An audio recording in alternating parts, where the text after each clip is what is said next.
Welcome to your Australian adventure at Newcastle, and thank you so much for being here today for the presentation. First of all, I'm going to go through the study abroad adventure and all about Newcastle, and then I'll finish off with some incredible photos about beautiful Newcastle. So let me begin. So just to point out where Newcastle actually is, people often think it's in the UK. Well, we also have Newcastle in Australia, in New South Wales. So it's a 2-hour drive north of Sydney, and it's actually considered a regional area, which is fantastic for us because then that gives us cheaper accommodation and living expenses. But also being considered regional also helps with the post-study work visa, which is extended. So only 2 hours from Sydney. The university. Okay, so we are ranking here at 192 in the world. It shows the quality of the university. So an extremely high ranked university. We have 38,000 students. So it's a very, very large university compared to your German universities. As I mentioned, Newcastle is in New South Wales, so which is the second largest city. It's considered regional, as I mentioned, but we still have 600,000 people living there. So it's not as small as what you would think being a regional city. So it's beautiful coastland, and you're going to see that in some of the photos that I'm going to show you afterwards. And our bushland campus is incredible, amazing as well. One point which I just mentioned before about affordable living, it is 16 to 46% cheaper for accommodation than some of the other cities around Australia. And that's because we're classed as a regional city. So that if you're planning to come, it certainly helps financially if you can save some money on accommodation. So some of our areas of study, as you can see, we're a comprehensive university offering, so many different areas and faculties, from accounting, engineering, architecture, medical, law, virtually most programs we offer at the University of Newcastle. If you're coming for a study abroad semester, for us, you're able to choose subjects across the board. So you could choose one subject in accounting, one in engineering. Obviously, you need to have the prerequisites for those particular subjects, but it's possible to be able to choose subjects from all of those different areas. The most important point for you is that you check with your home university because they may have some rules about what areas and what subjects that you would need to study, because you obviously want the credits for when you come back to your home university. So double check with them first. Here's some popular courses. Perhaps your university may allow you to choose a couple of subjects that are not in your program. And if so, these are quite popular programs that we offer as well. So the Australian Experience, Introduction to Aboriginal Studies as well. Any of these subjects you would be able to choose as long as your home university allows for that. So first and second semesters that we have, so from February to June and July to November are the standard 2 semesters that we have. You can enroll in either 3 or 4 programs, and that is considered full-time. Once again, check with your home university to see what is required from you. There's our study abroad fees. And Alex will be able to point out the BAföG and how that's covered for you as well. And our English requirements, we do accept the grades in Abitur as well. So have a look at our beautiful campus, our beautiful Callaghan campus. You can see the very, very laid back lifestyle of the Australians there at the cafe. So this is the type of laid back lifestyle the Australians enjoy, and you will also enjoy while you're here at Newcastle. So this is our main campus.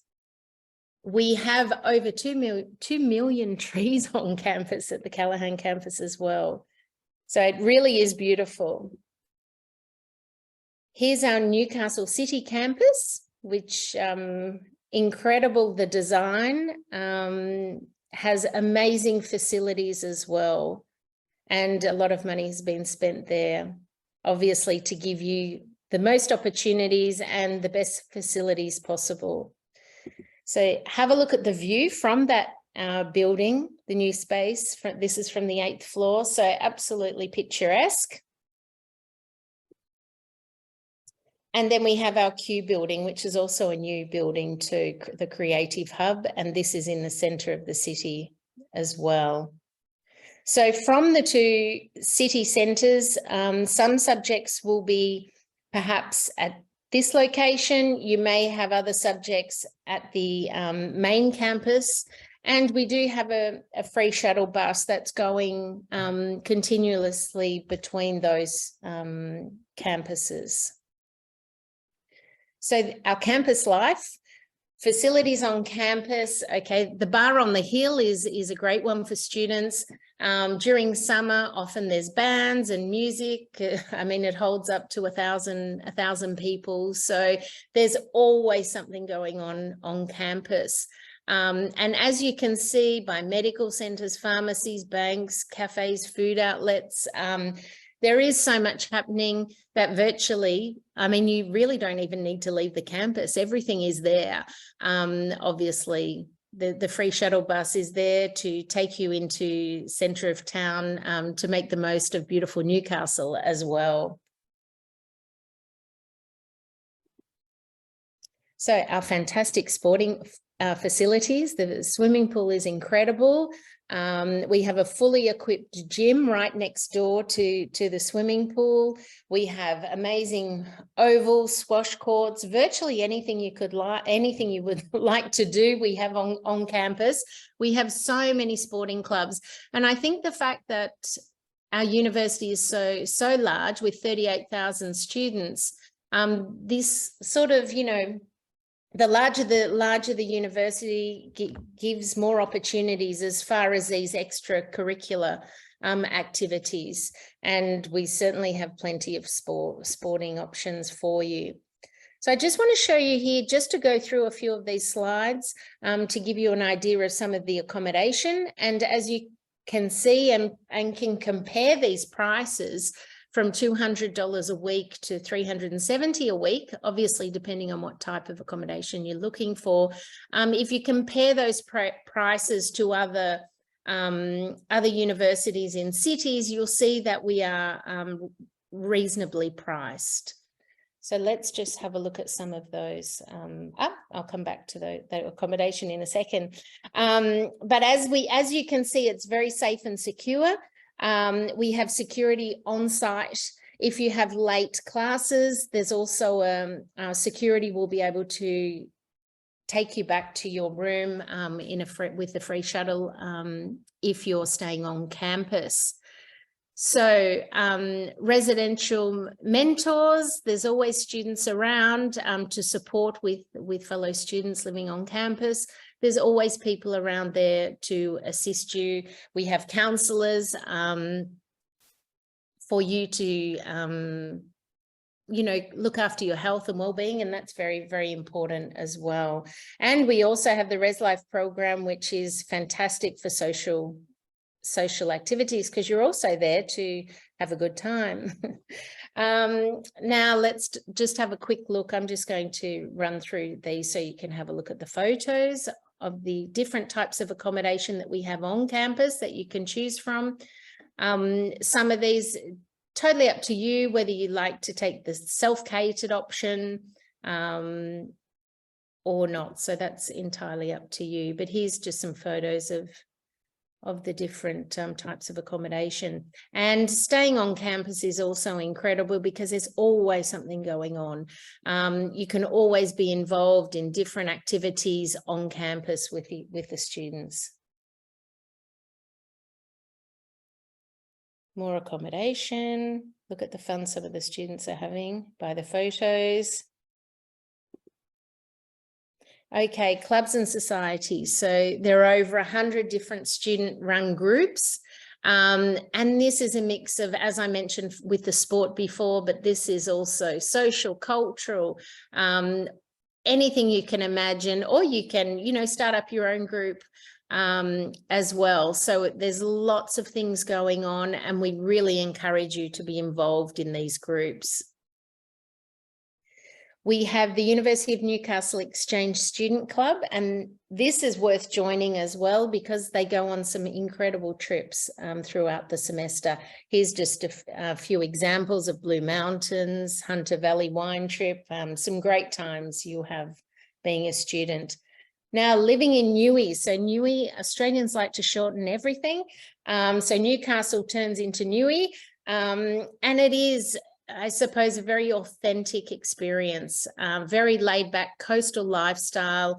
There's so much going on, dynamic art, great cafes, microbreweries. There's always something happening.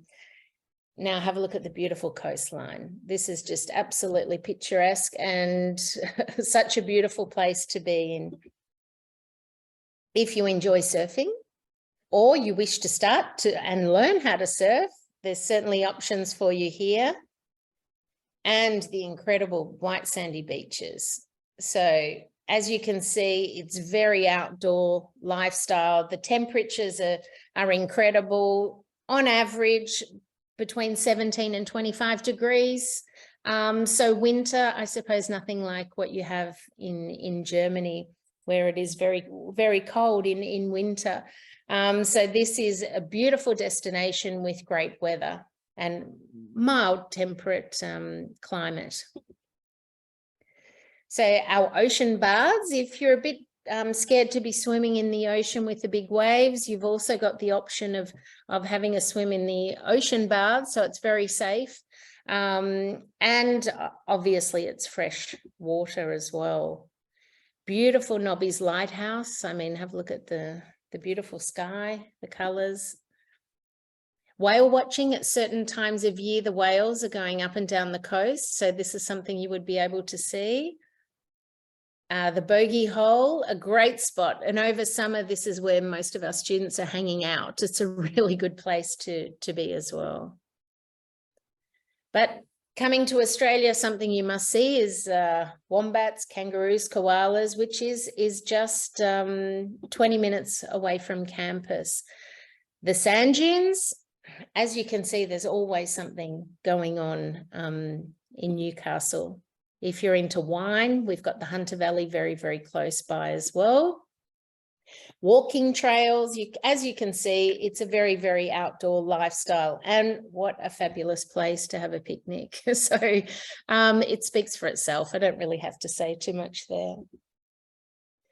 Now, as far as Newcastle goes, there is always events and festivals happening. So between rugby, between soccer, between, you know, the car racing, surfing competitions, and we have the night markets, which are a regular occurrence. So as you can see, there is always something happening in Newcastle. It's a great place to be. The university is also incredible. And you can find out more by having a chat to Alex and her incredible staff at College Contact. So there we go. Thank you. We hope to see you at Newcastle. Yeah, thank you so much, Robin. Thanks. Now I feel even more like going back to Australia. It's been a while also that I've been to Newcastle, but I remember it was such a beautiful coastline. It's very interesting because it's so close to Sydney, but while Sydney has all these little kind of fjords and inlets and everything, it's a lot kind of more spread out around Newcastle. So it's a very different vibe, I would say. It is, and I suppose being so close to the beach, I mean, from the city campus, you can jump on the tram, and within 10 minutes you're at the beach. So I mean, you it's can just live by the beach. I mean, Yeah. that's, and then just, yeah, so that's really easy. So there are actually a few questions, and the first one, I think you kind of touched upon a little bit. You mentioned the shuttle bus, and you also mentioned the two campuses. So does the shuttle bus also connect those two campuses, and how long is the ride? How far are they from each other? So you said students can take courses on both campuses? Yeah, depending on obviously which areas of study, because our business faculty is, I suppose, the most popular one, and that is down in the centre of the city. So the shuttles are running regularly, so it's a free shuttle bus going back and forth, and it's about 15-20 minutes between the two campuses, and that's a completely free service. Yeah, absolutely. But that also means that if students, if business students, for example, want to live on campus and they live at the Callahan campus, they can do that. They can use all the facilities there, and then they basically just get on the shuttle bus for their classes and then go back. So they have the bbest of both worlds, actually. Exactly.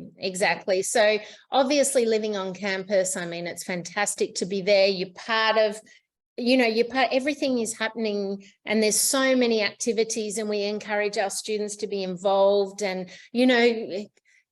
step out of your comfort zone and just go and join everything and be part of everything, and you'll have such an incredible experience. So as you mentioned, if they're living on campus, it's just a short bus ride down to the city to have their classes. Right. And I really think that that's one of the benefits also of being in a slightly smaller city. I mean, not that Newcastle is small, but compared to Melbourne or Sydney, for example, everything is kind of closer together. You run into the same people on the streets more. It's all a little more, a little more relaxed.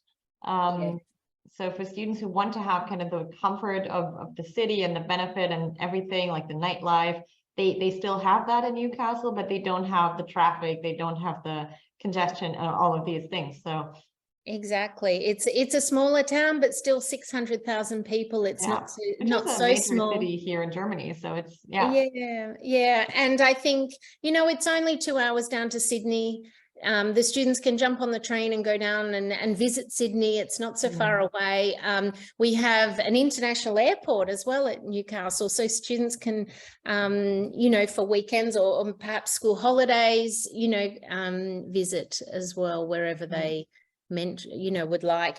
Also, one thing I did forget to mention was that we also, because we are a small town, we have very, very good connections with, companies in Newcastle. So employment, is made easier as well. There's, as Patrick mentioned before, the students as of the 1st of July are allowed to work 48 hours over a fortnight, and that students are making relatively good money per hour as a casual employee, which helps them to, pay for their living expenses as well.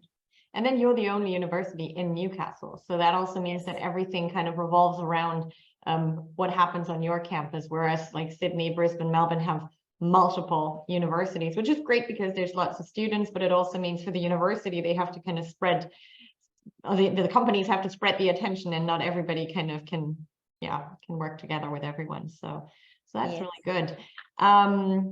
There's one more question, which I think is a typical question that we get whenever we have presentations about Australia. Do you have wild animals on campus? Wild animals, wow. I think we're not talking butterflies and birds. We may be talking, I don't know, kangaroos, koalas, spiders, and snakes. Who knows? Okay. Yes. Let's start with the cuddly ones first. Do you have those? Absolutely. We are the second largest campus in Australia. So as I mentioned, there's lots of walking tracks. There's a 5-kilometre walking track. From one end to the other is quite a way. So yes, with 2 million trees, we will definitely be having some wildlife on campus. So yes, kangaroos have been sighted, definitely, koalas as well. Snakes, as long as you're making a lot of noise, you should be okay. Walking along the roads, not an issue. I suppose if you're going through for a bushwalk, you'd need to be a little bit careful. But, you know, I suppose the snakes are more scared of people. So if you're making noise, you should be okay. And I think it's always a good idea to talk to the locals and just see like, what do they do in terms of precautions if they do go out into kind of the bushland, or if they do take a trip to kind of the interior of the country. It's just kind of listen to the locals. Listen to the locals. In an orientation, you will learn all about the wildlife around you on campus, and that will be explained very well.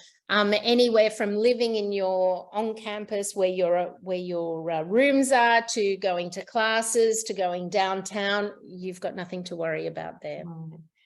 Speaking of wildlife, I remember we recorded a podcast episode with your colleagues, with Debbie and Adam, last year, and they not only told us about the 2 million trees, and they made us guess, and we guessed completely wrong. I think we were like at 80,000 or something. But they also mentioned one particular animal that lives on campus, and I'm trying to think if that's an owl, or if there is one animal that I think there's kind of a legend or a story around that particular animal, that you need to, I don't know, see this animal before taking an exam or something like that. I have to re-listen to that episode because I don't completely remember what it was. Yeah. You don't happen to know what I'm talking about? No, I absolutely don't. And I certainly think I need to find out, because that sounds like a really interesting story. Yeah, I'll have to re-listen to that episode. I'll also, when we send out the follow-up, I'm going to include a link to the podcast episode, because that was a really good episode where Debbie and Adam shared their experience at Newcastle. It was really interesting because Debbie came to Australia as an international student from Hong Kong, and now works at the University of Newcastle. And then Adam grew up around Newcastle, and he's really kind of a local guy. And of course, both of them have completely different perspectives, but both of them really love Newcastle for different reasons. So I think that's a really good episode for students who are interested in Newcastle to listen to as well. Absolutely. I think I would love to listen to it as well, Alex. I'll send you the link. So you can do. find out about that animal. So I need to find out about that animal. I'm sorry, I don't have to have that ask my colleague who recorded the episode with me. Maybe he remembers. But anyway, thank you so much for coming on. It was great to hear more about the University of Newcastle. Yeah.